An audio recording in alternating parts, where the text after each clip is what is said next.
Assalamualaikum warahmatullahi wabarakatuh. Ketemu lagi dengan ibu, anak-anakku sekalian ya. Tidak bosan kan? Malah rindu mungkin ya.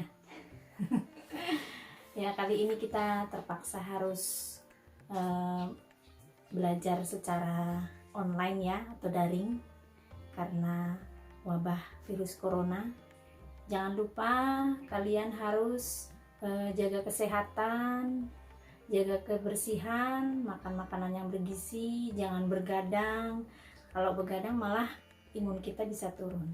Oke, lanjut. Kali ini kita akan materi tentang KD atau kompetensi dasar 3.7, yaitu menganalisis berbagai teori proses masuknya Islam dan berkembangnya agama dan kebudayaan Islam di Indonesia. Tujuan dari pembelajaran kali ini adalah kalian harus mampu, yang pertama, mengetahui ya, memahami tentang 4 teori masuknya Islam ke Indonesia. Ini adalah buku dari salah satu karya orang yang mengemukakan teori masuknya Islam ke Indonesia. Tapi buku ini bukan buku yang menceritakan tentang teori tersebut, ibu hanya mencontohkan saja. Tujuan pembelajaran yang kedua adalah kalian harus mampu ya menganalisis cara penyebaran agama Islam dan kebudayaannya di Indonesia ya. Nanti akan ibu jelaskan. Kalian kemarin sudah menuliskan yang pertama teori-teori masuk dan berkembangnya agama Islam ke Indonesia. Nah, nanti ibu akan jelaskan juga bagaimana sih cara penyebaran agama Islam dan kebudayaannya ke Indonesia. Ada 4 teori tentang masuknya agama Islam ke Indonesia. Kalian masih ingat bagaimana teori yang disampaikan pada masuknya agama Hindu-Buddha di Indonesia pada pertemuan-pertemuan kita? Ya, ada 4 teori ya. Itu berdasarkan apa?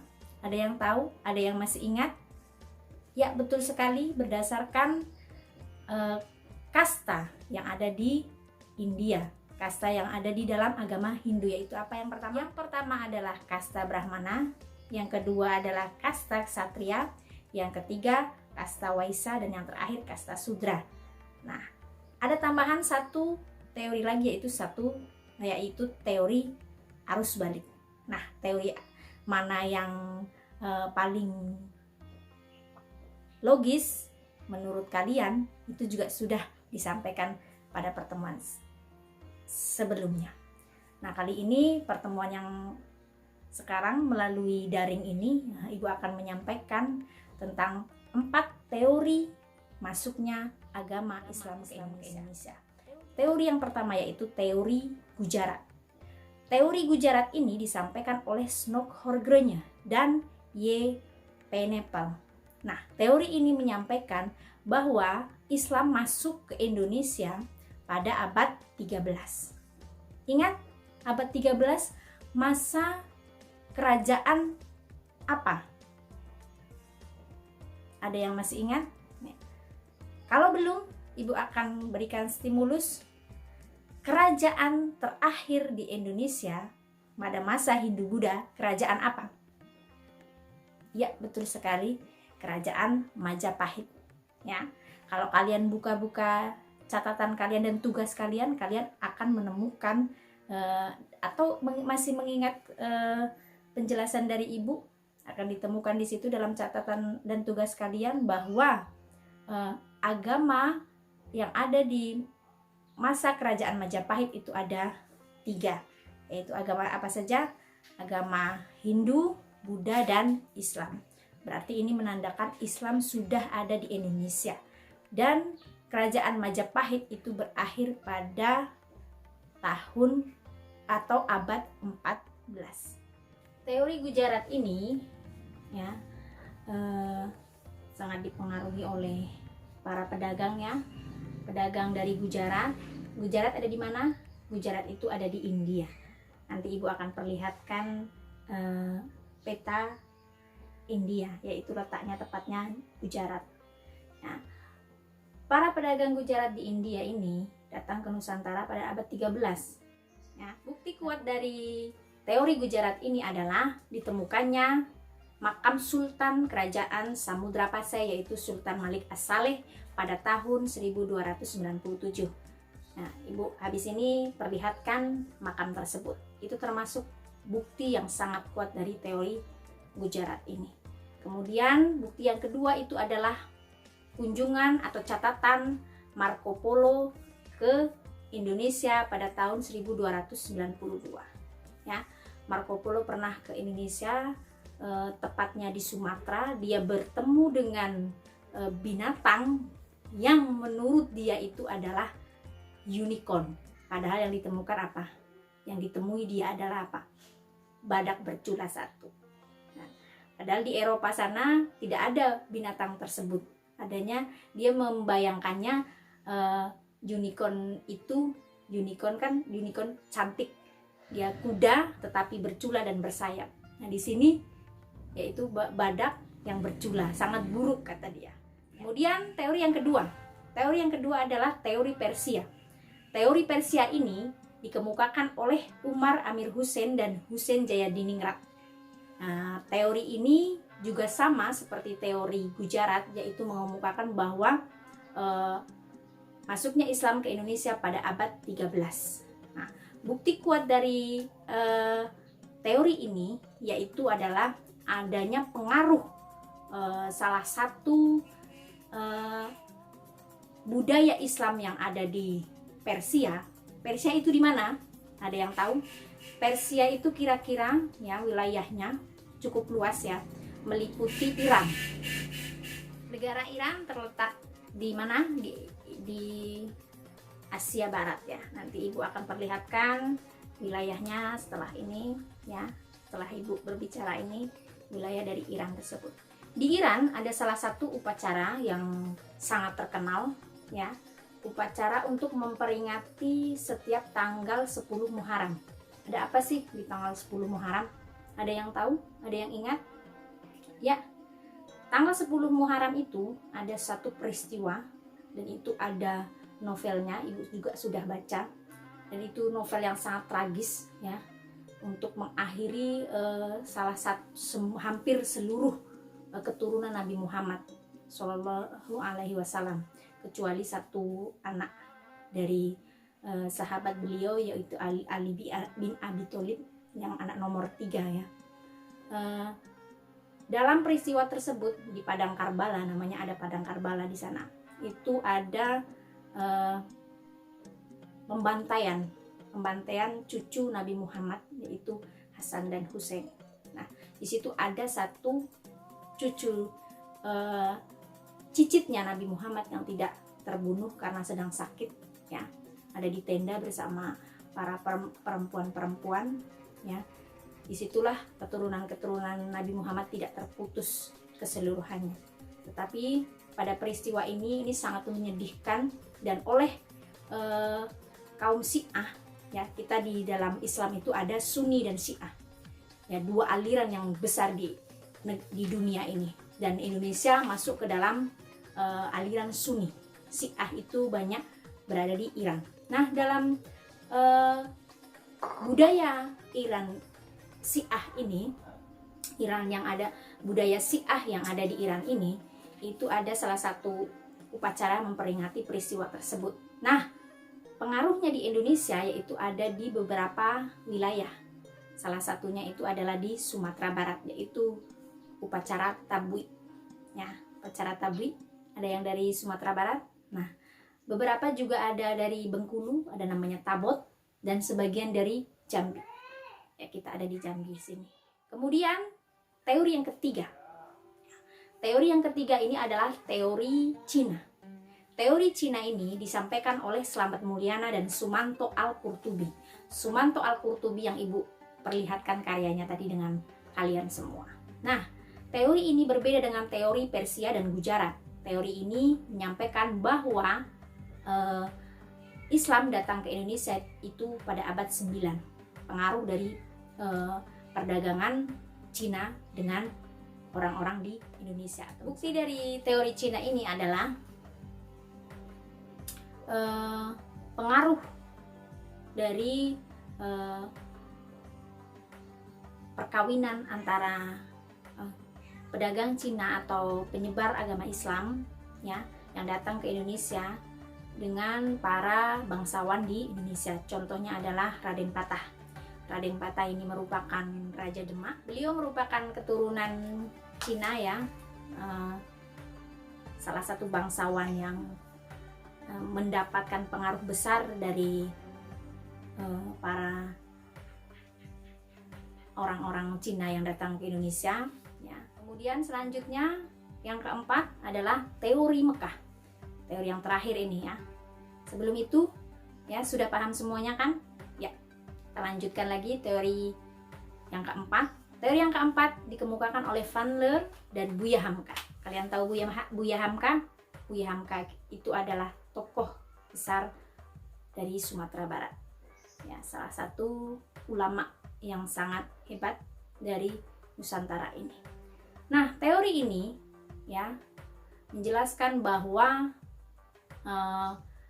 masuknya Islam ke Indonesia itu dipengaruhi oleh orang-orang yang berasal dari Mekah.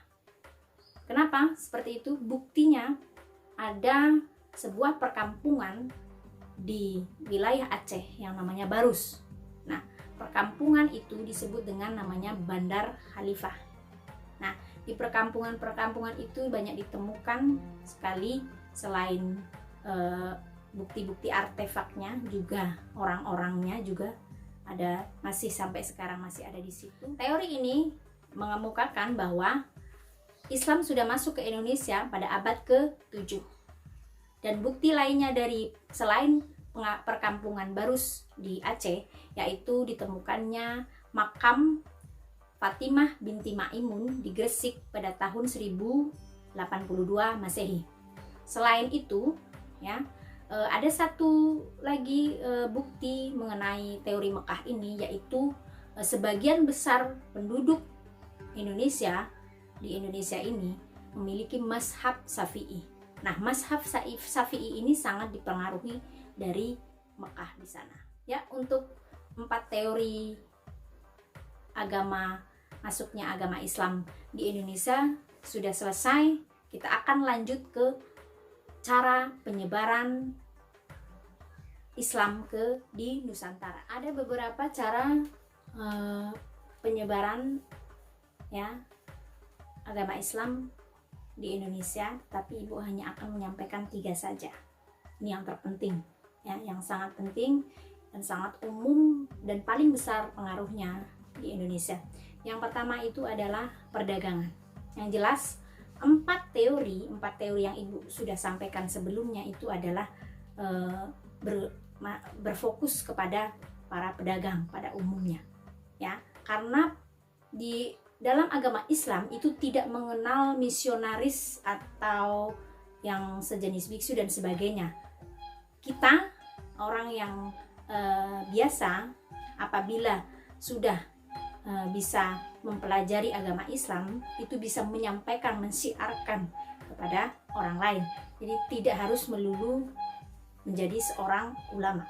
Ya, kadangkala ulama itu juga berprofesi ganda menjadi seorang pedagang. Inilah salah satu kelebihan dari penyebaran agama Islam di Indonesia ya, di agama Islam sendiri, karena tidak ada patokan khusus siapa yang harus menyebarkan, tetapi tetap ulama tetap berperan penting karena ada di Jawa misalnya itu adalah Wali Songo.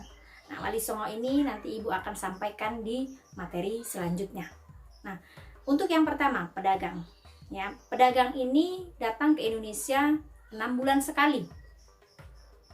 Mereka tidak seperti sekarang menggunakan kapal yang sudah ada mesinnya. Dulu mengandalkan apa?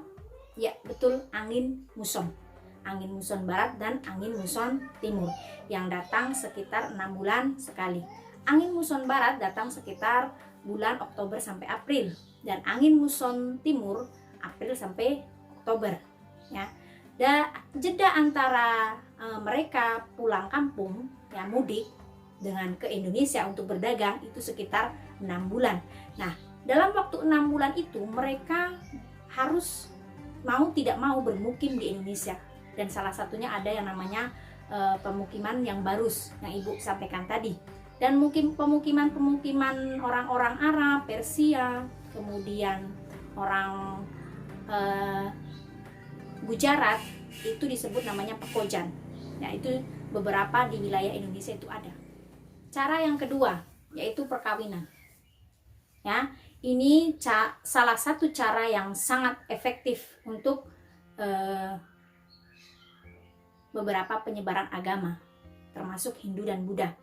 Jadi orang-orang Islam, para pedagang yang datang ke Indonesia, selain untuk siar agama, dalam waktu 6 bulan itu juga mereka melakukan pernikahan. Dan dalam Islam pun tidak dilarang untuk berpoligami. Misalkan ada di Indonesia ada istri, di Mekah, di Arab sana, di Persia, dan di Gujarat sana ada istri, juga tidak dipermasalahkan di sini. Dalam perkawinan ini, dalam pernikahan ini, ya, pengaruh Islam yang ditularkan oleh para pedagang-pedagang dari Gujarat, Persia, dan Arab sana itu sangat besar pengaruhnya.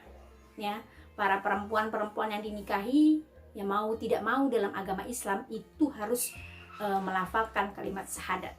Nah, disitulah mulai cara-cara kebudayaan Islam ditularkan kepada masyarakat Indonesia. Kemudian yang ketiga itu adalah pendidikan.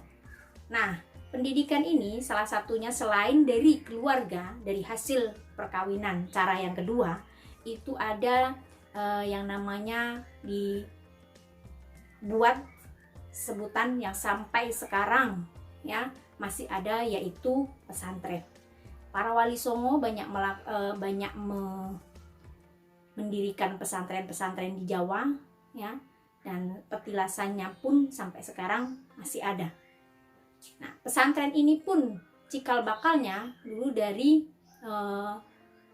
masa Hindu Buddha ya, di situ yang kemudian oleh wali songo salah satunya di Jawa ya. Nah, nanti persebaran di Jambi Ibu akan jelaskan sedikit ya. Itu diubah sedemikian rupa kemudian supaya bisa bernafaskan Islam. Demikian penjelasan materi kali ini. Tugas kalian adalah yang pertama memberikan kesimpulan, kemudian yang kedua memaknai dari setiap materi, yaitu yang pertama 4 teori masuk dan berkembangnya agama Islam ke Indonesia, dan yang kedua cara penyebaran agama Islam di Indonesia. Nanti disampaikan di grup WA secara tertulis. Oke, terima kasih. Sampai ketemu lagi di pembelajaran daring selanjutnya. Assalamualaikum warahmatullahi wabarakatuh.